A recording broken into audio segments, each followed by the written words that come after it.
नमस्कार. मी अरविंद विठ्ठल कुलकर्णी.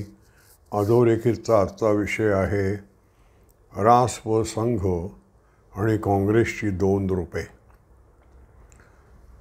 मित्र हो, महाराष्ट्राचे पहिले मुख्यमंत्री आणि भारताचे उपपंतप्रधान, संरक्षण, गृह, अर्थ आणि परराष्ट्र खाती, परराष्ट्र मंत्रालय ही 4 खाती ज्यांनी सांभाळली असा आजपर्यंतच्या केंद्रीय मंत्र्यांमधला एकमेव मंत्री यशवंतराव चव्हाण यांचे आणि राष्ट्रीय स्वयंसेवक संघाचे संबंध नेमके कसे होते याविषयी राष्ट्रवादी पक्षाच्या सांसद सुप्रियाताई सुळे यांनी एक वाद निर्माण केला आहे.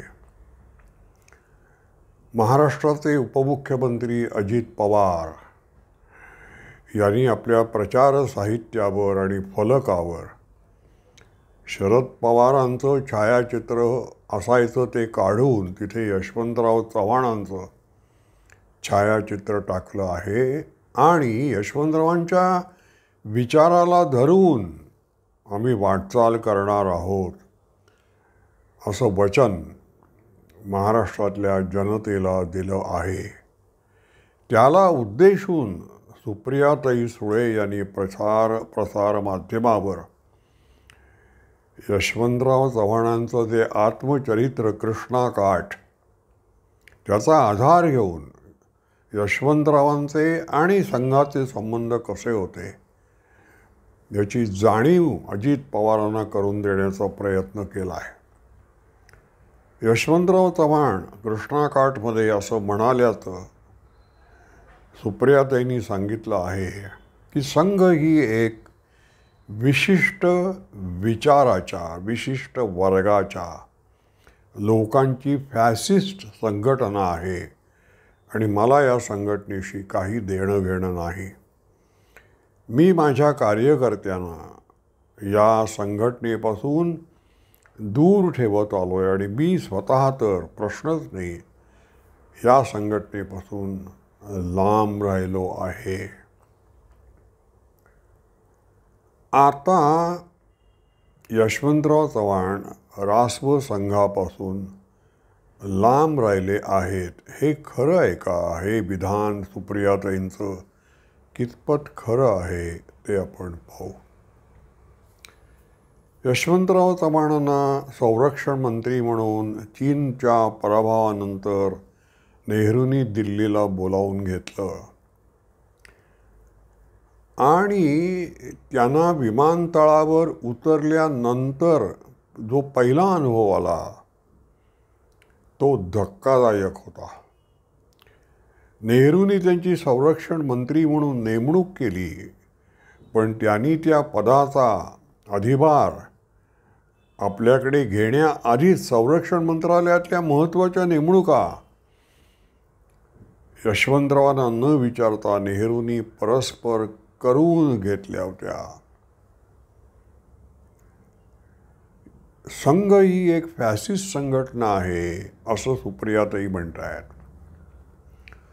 फॅसिस्टचा शब्दकोशीय अर्थ लिबरलच्या विरुद्ध असा आहे. मी म्हणेन तेच खरं, एकाधिकारशाही, दुसऱ्याचं ऐकून न घेणं आणि लोकशाही विरोधी जी तत्त्व आहेत त्यांना धरून राहणं. आता हे सगळे आरोप अजित पवारांनी शरद पवारांवर केलेत की शरद पवारांनी राष्ट्रवादी पक्ष ही संघटना घरातला माणूस जसा वागतो ही आपल्या घरची संघटना आहे असं समजून, म्हणजे आणखीन मग आपल्याला काही पदाधिकारी आहेत, पक्ष आहे, त्यांना विचारावं लागतं, त्यांना जे वाटेल त्याप्रमाणे ते पक्षामध्ये वागत आलेले आहेत. फॅसिस्ट प्रवृत्ती पवारांमध्ये आहे असं अजित पवारांनी म्हटलं आहे.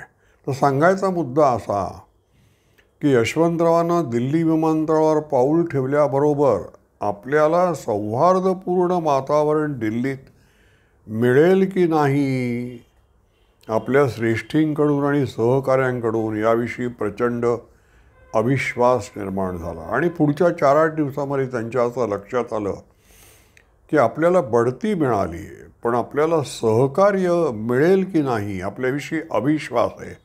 सर्वसाधारण मराठी माणसाविषयी नेहरूंना आणि नेहरूंच्या जवळपासच्या माणसांना जो अविश्वास होता त्याचा अनुभव यशवंतरावांना आला.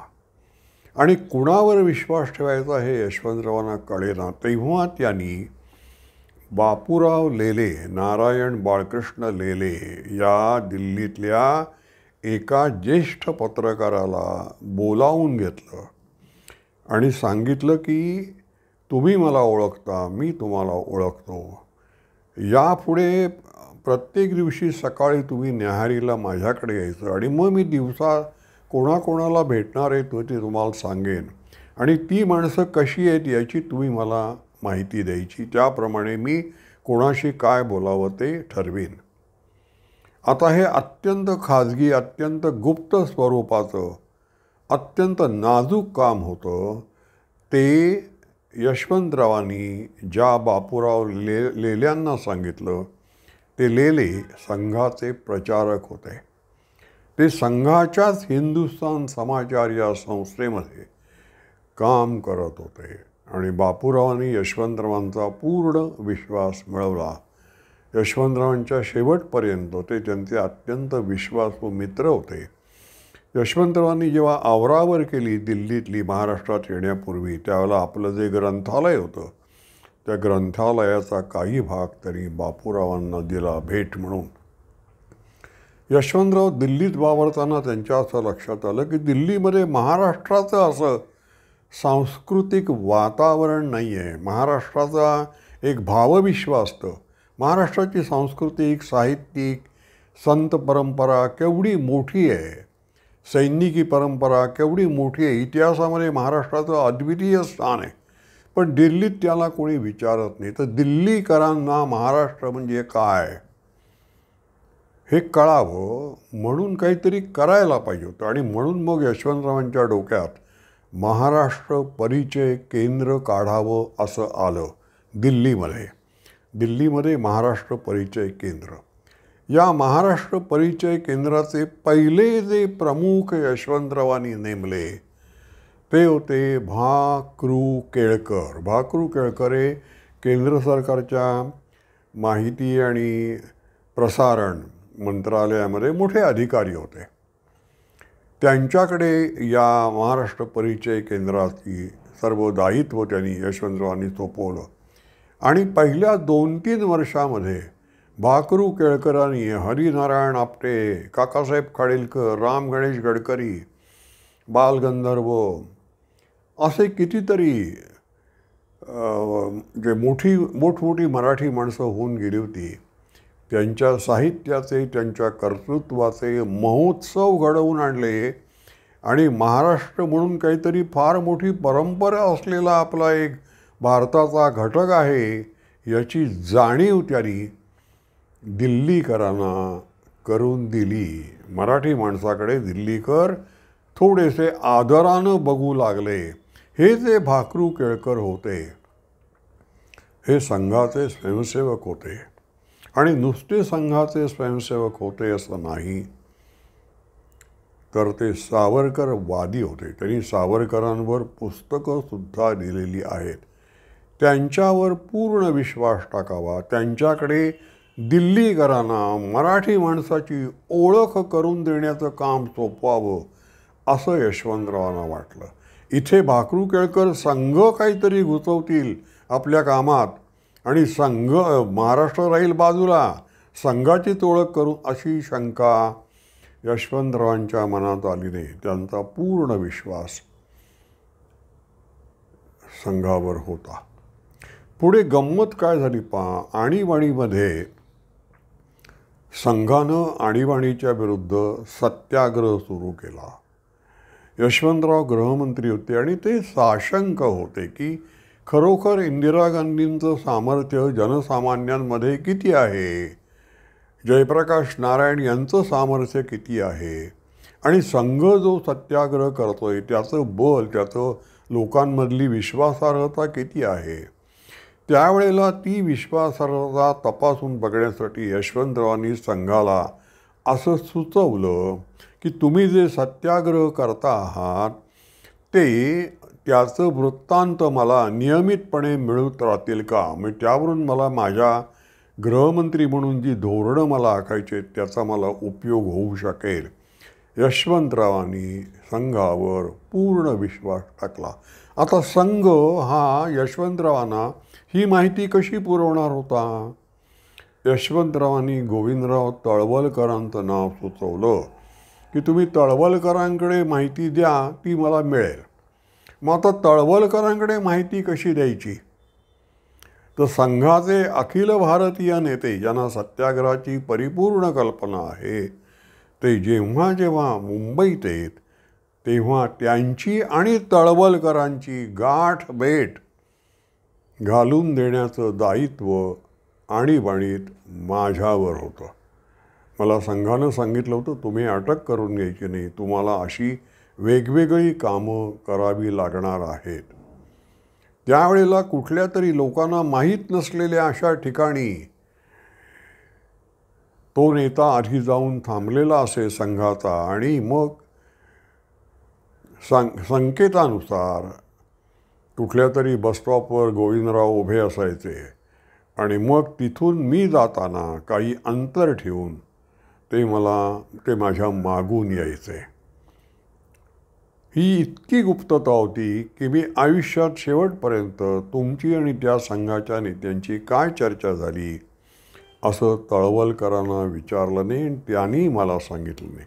एकदा फक्त ते विनोदानं म्हणाले आयुष्यात तुम्हाला फॉलो करावं लागेल असं मला कधी वाटलं नव्हतं, असं म्हणून त्यांचं ते दुर्मिळ हास्य त्याचा अनुभव त्यांनी मला दिला. आता गंमत पहा की ही जी आणीबाणी आहे हा लोकशाहीसाठी दिलेला जयप्रकाश नारायण यांनी स्वातंत्र्योत्तर भारतातला सगळ्यात मोठा लढा आहे आणि या लढ्यामध्ये सगळ्यात मोठा सहभाग संघाचा आहे. आणि संघाविषयीची जी जी मतं आहेत ती सगळी खोटी आहेत. मला संघाचा नवीन साक्षात्कार घडलेला आहे असं जयप्रकाश नारायण यांनी त्यावेळेला उद्गार काढले आहेत. संघ जर अस्पृश्यता मानत असेल तर मी पण मानेन. संघ जर जाती असेल तर मी पण मानेन जातीय आहे. संघ जर राष्ट्रविरोधी असेल तर मी पण आहे. माझा संघावर इतका पूर्ण विश्वास आहे की संघाच्या सहकार्यामुळं आणीबाणीविरुद्धचा माझा लढा यशस्वी झाला आहे असे उद्गार जयप्रकाश नारायण यांनी काढले. आणि संघाच्या सहकार्यामुळं कुठलीही अटी कुठलीही बंधनं न घालता संपूर्ण सहकार्य संघाने दिलं. त्याला फॅसिस्ट कोण होत्या? इंदिरा गांधी होत्या.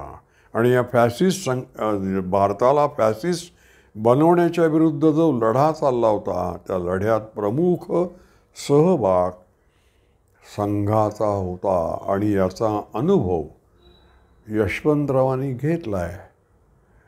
सुप्रियाताईंना ते माहिती आहे, त्या नाकारतात, त्याची कारणं वेगळी आहेत.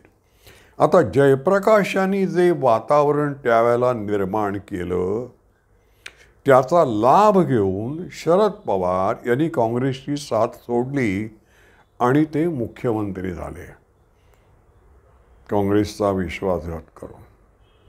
जयप्रकाश नारायण यांच्यामुळे निर्माण झालेल्या आणि संघाच्या सहकार्यामुळे निर्माण झालेल्या वातावरणाचा लाभ घेऊन शरद पवार मुख्यमंत्री झाले. आज तेच शरद पवार, त्यांची मुलगी सुप्रियाताई सुळे, संघ ही फॅसिस्ट संघटना आहे आणि म्हणून आम्ही काँग्रेस आणि मग ती एक आघाडी आम्ही तयार करतो आहोत असं वातावरण निर्माण करतायत. त्यामुळे लोक कोणावर विश्वास ठेवतील, जयप्रकाश नारायण की आपल्या वडिलांवर, याचा विचार सुप्रियाताईंनी करायला पाहिजे होता. यशवंतरावांनंतर ते मुख्यमंत्री मारोतराव कन्नमवारांचा त्यावेळेला मंत्रालयात येणारे जे पत्रकार होते त्या पत्रकारांमध्ये सगळ्यात जास्त विश्वास प्रभाकर इंदूरकर, त्यांना बाबा इंदूरकर म्हणत, त्यांच्यावर होता. मंत्रालयात साभ्यामधल्यावर बाबा इंदूरकरांच्या खांद्यावर हात टाकून कन्नमवारांना मंत्रिमंडळाच्या बैठकीला जाताना अनेकांनी बघितले. हे बाबा इंदूरकर नागपूरचे स्वयंसेवक होते. नागपूरच्या तरुण भारताचे मुंबईतले प्रतिनिधी होते. कन्नमवारानंतर मुख्यमंत्री झाले वसंतराव नाईक. वसंतराव नाईक आणि संघाचे तृतीय सरसंघचालक बाळासाहेब देवरस यांची प्रवासात एकदा गाठभेट झाली आणि वसंतराव नाईक बाळासाहेबांना म्हणाले, काय मग सध्या करताय काय? त्यावेळेला बाळासाहेब हे संघाच्या कामातून अगदी थोडा अल्पकाळ बाजूला झाले होते आणि त्यांच्या गावाला शेती करत होते. आपण शेती करतोय पण गेले काही दिवस ट्रॅक्टर दुरुस्त नसल्यामुळे शेती जरा थांबली आहे असं बाळासाहेबांनी वसंतराव नाईकांना सांगितलं आणि मग प्रवासातून उतरून ते आपापल्या ठिकाणी गेले. बाळासाहेब जेव्हा आपल्या गावी पोचले तेव्हा त्यांच्या लक्षात आलं, तेव्हा त्यानंतर दुसऱ्या दिवशी एक ट्रॅक्टर त्यांच्या शेतावर आला. वसंतराव नाईकांनी हा ट्रॅक्टर तुमच्यासाठी पाठवला आहे, तुम्ही हवा तेवढा काळ तो वापरा असा निरोप तो ट्रॅक्टर घेऊन येणाऱ्या सारथ्यानं बाळासाहेब देवरसांना दिला. वसंतराव नाईकांनंतर मुख्यमंत्री झाले शंकरराव चव्हाण. शंकरराव चव्हाण हे मूळचे आर्य समाजाचे, त्यामुळे संघाची त्यांना माहिती होती. आणीबाणीमध्ये शंकरराव मुख्यमंत्री होते आणि काही विघ्नसंतोषी लोक असतात. त्यांनी आणीबाणीत मंत्रालयामध्ये शंकरराव चव्हाणांची गाठ घेतली आणि सांगितलं की ही संधी आहे, मंत्रालयामध्ये जे संघाचे स्वयंसेवक घुसलेले आहेत सरकारी कर्मचारी म्हणून, त्यांना काढण्याची ही संधी आहे. आत्ता कोणी काही बोलू शकणार नाही कारण आणीबाणी आहे, सगळे अधिकार सरकारच्या हातात आहेत.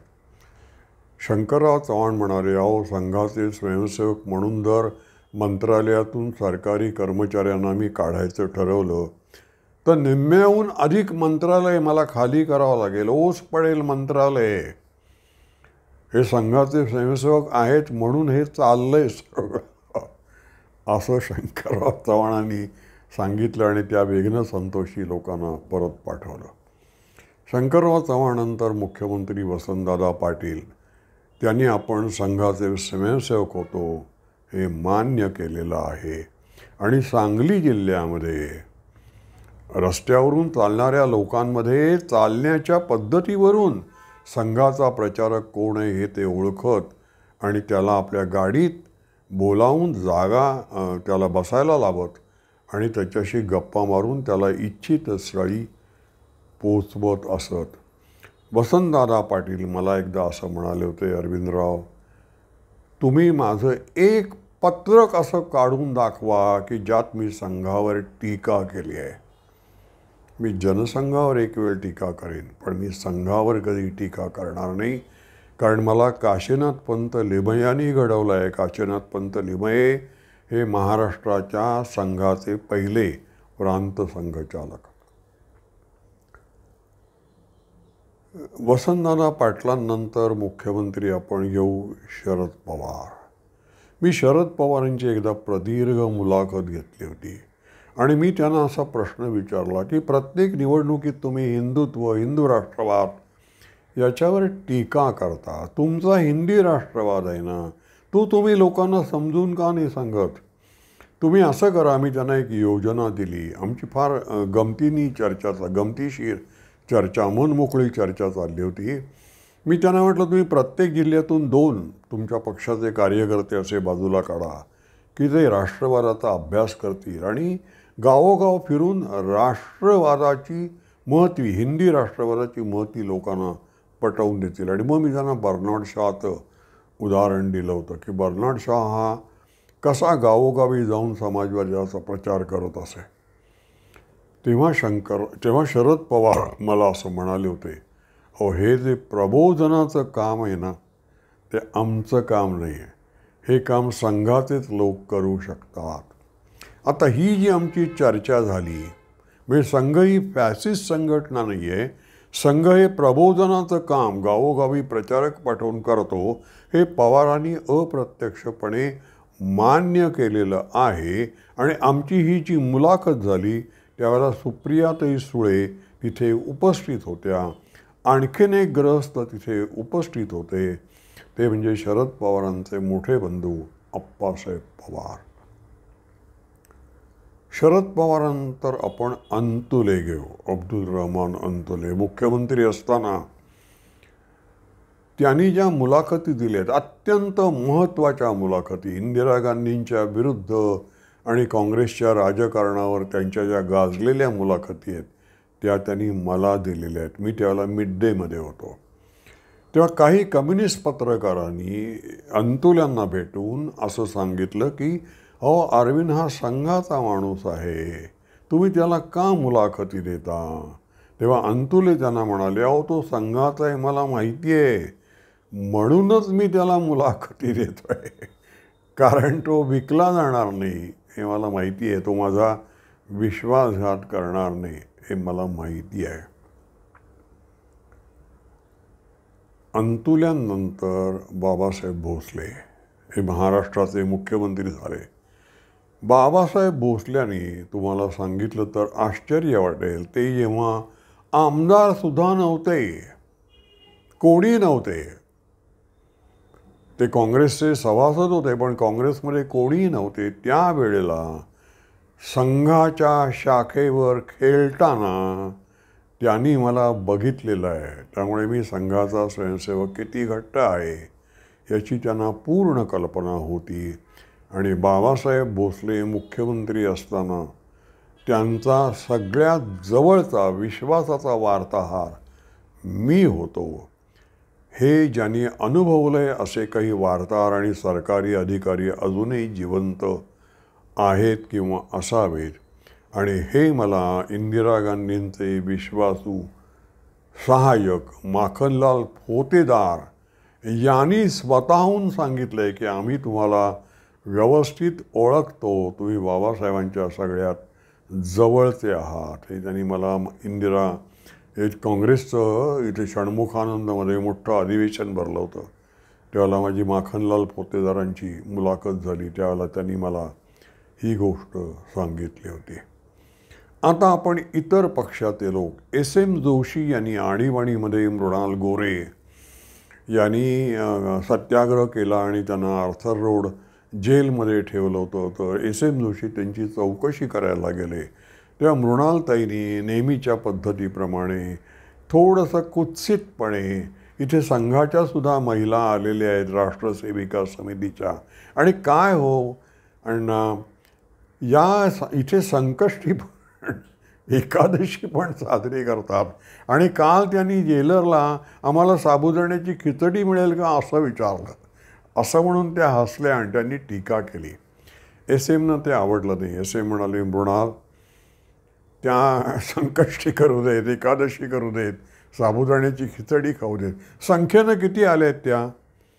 मृणाल त्यांनी सांगितलं 200-300 असं. आणि आपल्या किती आल्या आहेत? आपल्या 20-30 आल्या आहेत. मग पहा, संकष्टी करणाऱ्या, एकादशी करणाऱ्या, साबुदाण्याची खिचडी करणाऱ्या महिला जर 200-300 या प्रमाणात येणार असतील तर मला संकष्टी करणाऱ्या महिला चालतील, असं एस.एमनी त्यांना उत्तर दिलेलं आहे.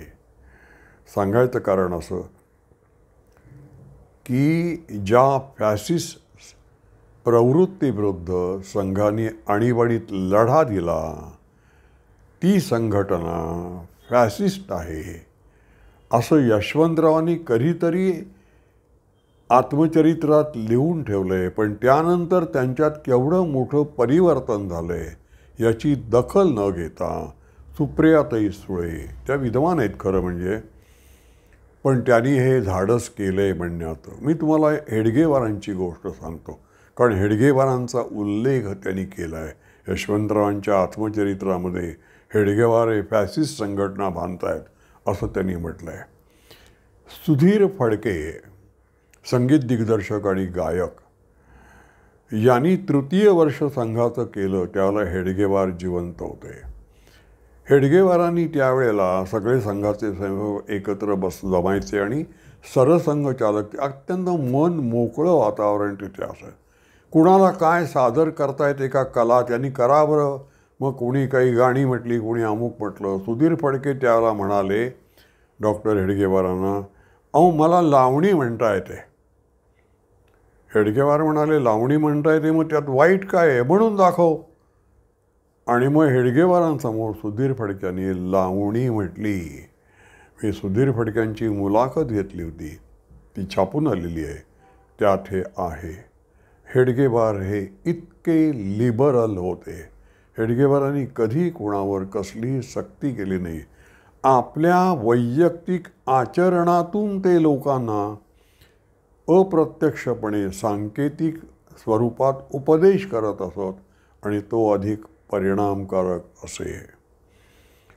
अशा हेडगेवारांविषयी हेडगेवारांच्या संघटनेने आणीबाणीविरुद्ध दिलेला लढा विसरून त्या आणीबाणीच्या लढ्याचा स्वतःसाठी उपयोग करून पवारांनी घेतला. ते मुख्यमंत्री झाले आणि ती संघटना आज फॅसिस्ट संघटना आहे असे यशवंतराव म्हणाले.